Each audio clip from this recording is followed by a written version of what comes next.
Hey guys, I'm Marie Chantal here again, and today I'm going to talk to you about the circle of persuasion. Now, all the notes I'm talking about are from Hopkins' book, When Buyer Says No.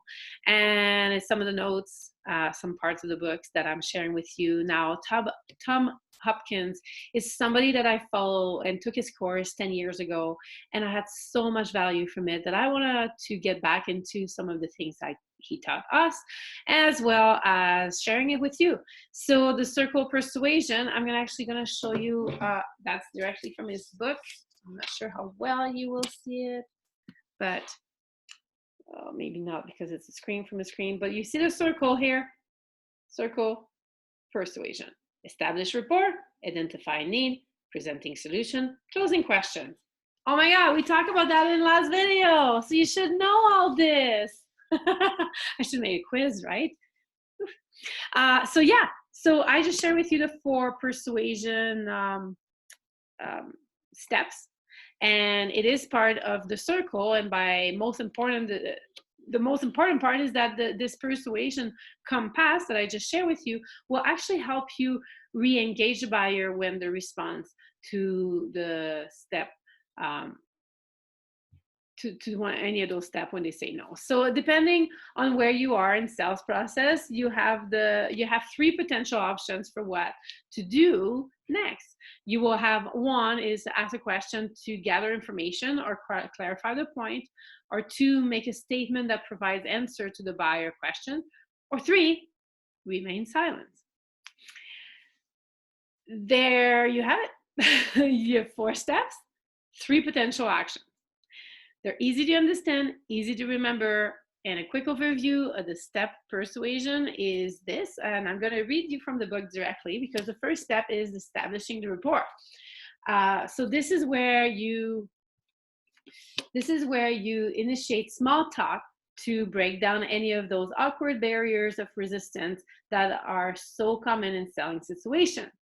You will also demonstrate credibility during this phase in order to get the buyer to relax with you and open up about their needs and expectation in the following step. So if you go back to the video I share before this one, I was sharing how I met a massage therapist and that we established small talk, and I actually started asking her, like, how long have you been a massage therapist, and what's your story, what got you to do that, like what were you doing before? And those small talks build a rapport, right? Like you want to be interested in the person you're sitting with. So that's the first thing. The second step is identifying their needs. So this is where you ask the right type of question to assist you in determining, somebody help me, whether or not you can actually help each potential client.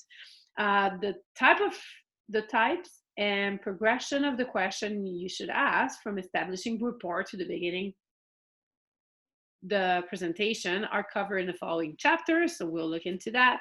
But finally, you will learn a special set of questions to allow you to discover the true buying dynamic of each buyer.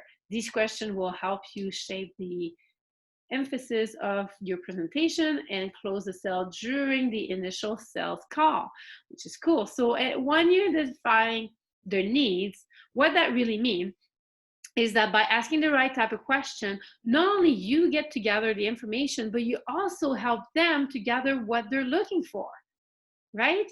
So it's a two-way stream, and usually by that time they're a lot more open to purchase what you're looking for if you ask the right type of question, because you also help them to realize why they need you, because you took care of them from that step. So first, establishing rapport, 2, identifying their need, which move us to the third part, which is presenting. So presenting the solution. Quick paragraph here. The presentation is where you give the buyer a solid reason to own your products and service. In reviewing features and benefits, you will learn how to sell deeper value of your offer. You will learn how to sell your product's value against your cheaper competitor. Many sales professionals think that the presentation is the main show. This benefit stems from the false assumption that if you simply educate a person, she or he will buy. Not so.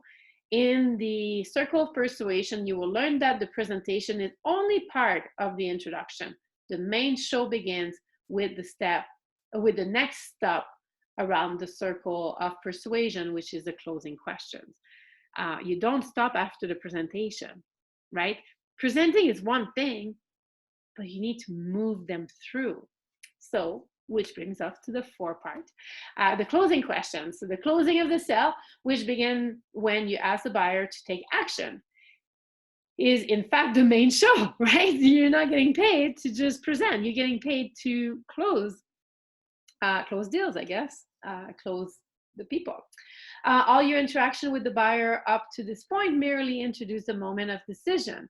Remember, you are not paid to give presentation. You're paid to close sales. You will learn the two most frequent mistakes salespeople make at the end of the presentation and the important distinction between trial closing and direct closing. That's interesting. Can't wait to read that part. So again, inner circle. So congratulations, you completed the outer circle of the persuasion model, and I have led your buyer to the first moment of decision. One of three results will occur. The buyer wants to own it, so they want to purchase your products, or they neglect, they don't want it, and you're not losing your time trying to convince them. Or three, they may present some question, concern about what you're selling. So now you can move forward, reestablishing a rapport with them. And always remember that many buyers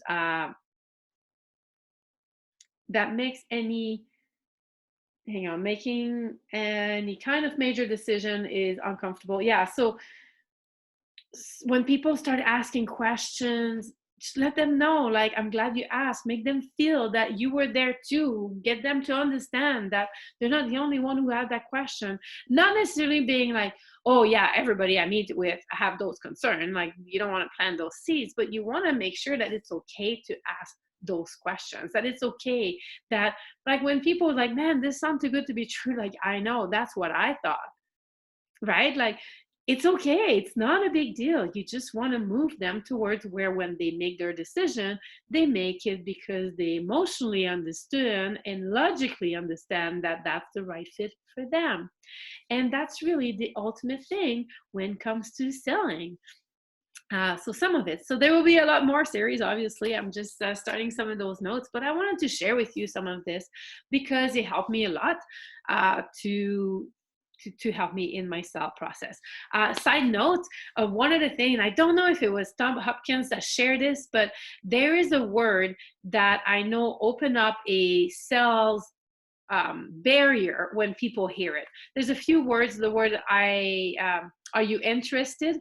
Oh my God, people don't want to be interested. That sounds like a salesperson. It just opened that part of the brain of like, ooh, hang on, she's trying to sell you something. It's weird, but by removing the word, are you interested, hey, I'd like to get together and show you something that I think you'd see value.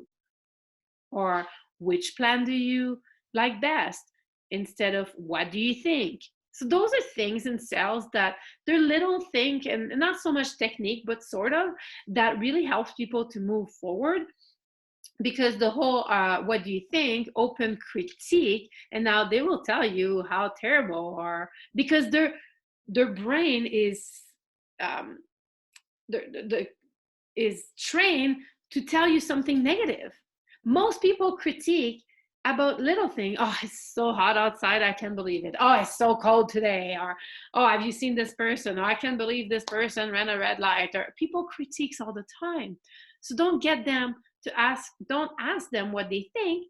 They'll critique on your presentation. And who wants to get in a negative, like, oh yeah, I think you could have done better. Oh, thanks, I feel really good now, right? You don't want that. Question at the end is like, what do you like best? What makes the most sense to you? What would you like to know next? Would you like me to get this started for you? Like simple, soft questions. If you have kids, you can ask and you can notice if you start using the word I understand. It's actually fascinating, because if my kid come here and he start telling me something that's happened and I say I understand, automatically he switches like energy to a negative energy towards like, no, you don't get it. You're too old. You can't get it.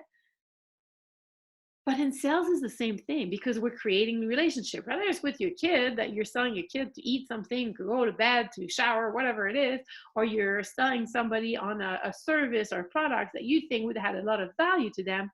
Sales are sales. Like um, the word, instead of using the word I understand, I've learned to use 3 different words to help the process of seeing where the people are at. So let's remove the word I understand and let's add the word I respect, or I realize, or I appreciate. I understand where you're going from or what you're coming through. No, you don't. I don't have money and I wish I had money to buy this. I really like what you're showing me. You're saying, I understand. Or, you know what? I really respect where you're at.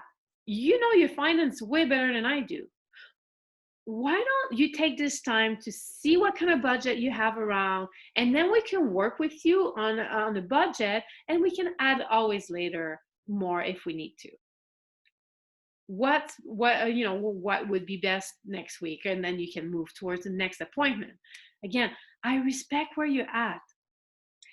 I appreciate what you're telling me.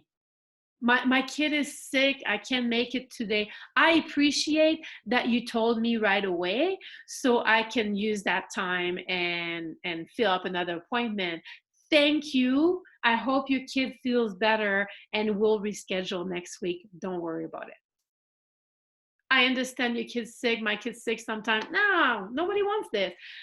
I appreciate what you're telling me. Thank you for letting me know in advance. So I appreciate, I respect, I realize. So I realize what you're telling me, and I see that right now is not the right time. So that's where the client comes. Right now is not the right time. There's so much going on. What did I say? I appreciate, I respect. I realize. I don't know which one I said and didn't say now. So yeah, I realize what you're telling me. Timing could be such an important part in life. And as we all know, like obviously if something were to happen to you and you couldn't pay the bills, that would be a pretty bad timing as well. So I will make this as simple as I can for you. I can come to you or to your work or lunchtime, whatever is easier for you. When would be a good time in the next couple of days so we can get this together, because because I care, right? Again, it goes back with posture. It would go back with that whole facial aspect and being genuine. So hope you had value, and I will see you next time.